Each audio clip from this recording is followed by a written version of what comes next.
Even as the case proceedings are on the Delhi gang rape in the capital, comes another absurd comment in the list of comments exposing the mindset.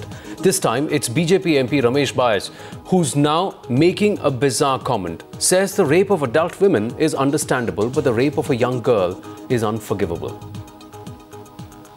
In fact, the MP is speaking in relation to the recent rape case in a government school in the Kanker district of Chhattisgarh. Let's listen it. Kanker की घटना तो छत्तीसगढ़ के लिए बहुत शर्म की बात है।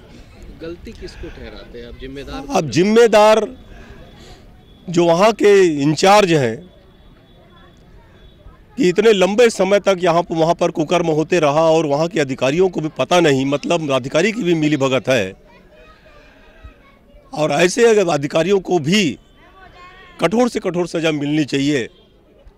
और मैं तो कहता हूँ कि अभी केंद्र शासन ने कड़े नियम बनाने की, कानून बनाने की बात कही है, लेकिन जब तक ऐसा कानून नहीं बने कि कोई अपराध करने से डरे, तब तक यह इस ऐसे अपराध को रोकना असंभव है। कि अगर बराबरी के या बड़े लोगों के साथ अगर कोई बलात्कार होता है समझ में आता है, लेकिन एक नाबालिग बच्चियों के साथ इस तरह का जघन्य अपराध करना, इनको तो फांसी में लटका देना चाहिए, ऐसा कठोर कदम उठाना चाहिए। देखिए, इस तरीके के बयानात दुर्भाग्यपूर्ण हैं। इस तरीके के बयानात से ऐसा लगता है कि इस तरीके के नेतागण महिलाओं की इज्जत नहीं करते, महिलाओं की बेइज्जती करते हैं इस तरीके के बयानात देकर।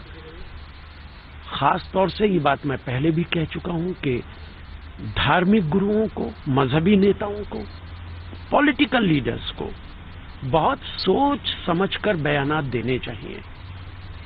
पूरा देश, पूरे अवाम उनकी तरफ देखते हैं, उनकी तरफ नजरें उठाए रखते हैं, इसलिए उनको बहुत सोच समझ के बयानात देने चाहिए। इस तरीके के बयानात दुर्भाग्यपूर्ण हैं।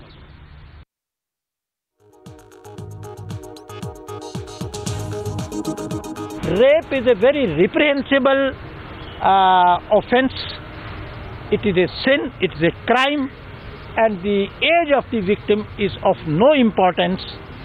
Any woman, any child, to any even aged lady needs to be treated with respect and dignity, and rape cannot be age specific.